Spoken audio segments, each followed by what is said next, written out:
Bonjour à tous, alors aujourd'hui nous allons découvrir une recette très simple à réaliser, celle des tomates confites.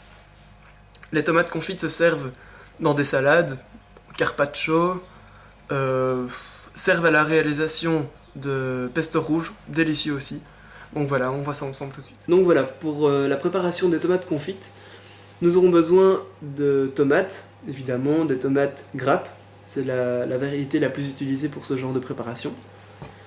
Nous aurons besoin d'ail, on va dire une ou deux gousses d'ail pour 3-4 tomates, ça suffit. Nous aurons besoin de basilic frais.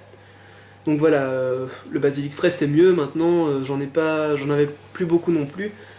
Donc je vais utiliser du basilic sec, séché. Donc voilà, c'est moins bon, autant utiliser du frais si on en a. Tant qu'on est dans les épices, on a besoin d'origan aussi, et de marjolaine. Du sel, du poivre, évidemment. Un peu de sucre pour stopper l'acidité de la tomate. Nous aurons besoin aussi d'huile d'olive extra vierge, ça c'est important, je n'ai rien contre les autres huiles, mais celle-ci empêche d'avoir un goût amer lorsque les tomates seront confites. Donc voilà. Donc voilà, on va commencer la préparation de la tomate confite. On va tout d'abord préchauffer le four à 90 degrés, donc c'est une cuisson lente. La tomate va cuire pendant 3-4 heures, voire peut-être 5 pour certains cas, dans un four à 90 degrés donc. Donc autant le préchauffer maintenant, le temps qu'on fasse les tomates, il sera prêt pour qu'on puisse enfourner les tomates. Donc on va commencer, on va retirer le pédoncule de la tomate. A l'aide d'un couteau, on va faire un mouvement circulaire autour de ce pédoncule. Voici. Une fois que c'est fait, on va couper la tomate en 4. Bon, maintenant, pour les petites tomates, c'est en 4. Ici, c'est une tomate qui est un peu plus grosse, on va la couper en 6. C'est à vous de voir un petit peu ce que vous préférez comme taille. Voilà. J'ai même fait en 8 pour celle-ci. Donc voilà, une fois que c'est fait, on va retirer le côté un peu plus dur, le milieu de la tomate, tout en laissant une petite partie des pépins. Donc voilà, c'est pas grave si de temps en temps ils s'enlèvent, comme ici. Mais on va essayer de garder une partie des pépins parce que c'est toujours chouette, je trouve, de croquer dans un pépin lors d'une tomate confite. Si vous préférez les retirer, ça marchera aussi. Et donc voilà.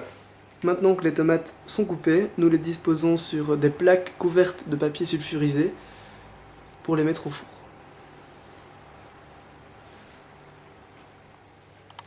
Alors avant d'enfourner les tomates, nous allons hacher le basilic grossièrement, de façon à pouvoir le mettre partout.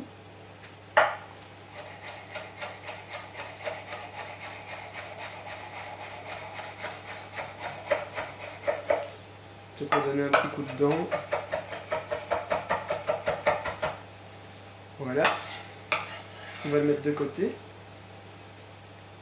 Parce que maintenant nous allons concasser les gousses d'ail.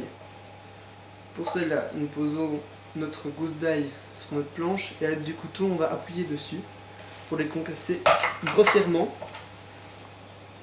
Voilà, les exploser, on va dire. Et on va passer un coup dessus, très très vite. Vraiment que ce soit vite fait, bien fait, ça sera assez pour être disposé. Alors voilà, j'ai les tomates ici. On va y ajouter de l'huile d'olive extra vierge, comme je disais tout à l'heure. On peut mettre de l'huile, il faut que la tomate soit nourrie pour qu'elle puisse correctement être confite. Voilà, on est généreux. On est quand même parti pour 4 heures de cuisson. On y ajoute le basilic frais. Alors moi je vais continuer avec le basilic séché. Comme je disais tout à l'heure, j'en avais plus beaucoup. Et encore une fois, mieux vaut préférer le basilic frais, c'est quand même plus mûr, plus goûteux. Voilà. Tant qu'on est dans les épices, encore une fois, on va y ajouter de l'origan.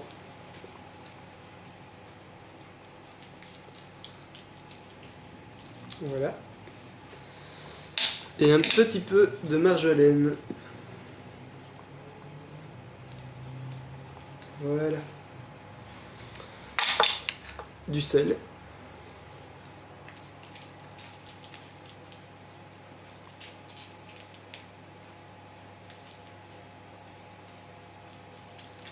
Voilà. Du poivre. Un petit peu de poivre.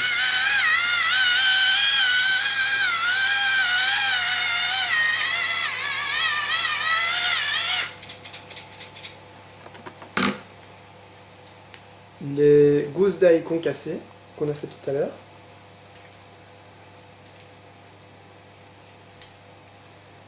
Voilà. Et pour finir, le sucre pour stopper l'acidité de la tomate. Ça va faire un petit goût caramélisé, parfait.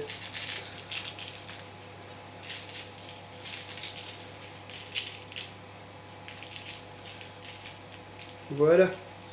Et on est prêt pour ajouter ça au four pour 90 degrés et pour 4 heures. Voilà, les tomates confites sont prêtes. Vous n'avez plus qu'à les laisser refroidir et les mettre dans un bocal et ajouter de l'huile d'olive à hauteur.